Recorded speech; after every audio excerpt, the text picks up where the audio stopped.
கர்த்தருக்கு சோத்திரம். இன்றைய வேத வசனம் ஏசாயா 60ஆம் அதிகாரம் 2ஆம் வசனம். இதோ இருள் பூமியையும் காரிருள் ஜனங்களையும் மூடும், ஆனாலும் உன்மேல் கர்த்தர் உதிப்பார், அவருடைய மகிமை உன்மேல் காணப்படும். ஆமேன். ஏசாயா 60ஆம் அதிகாரம் 2ஆம் வசனம்.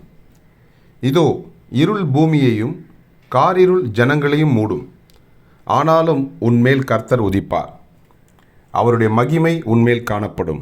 ஆமேன். கர்த்தர் உங்களை ஆசீர்வதிப்பாராக, உங்களோடு கூட இருப்பாராக.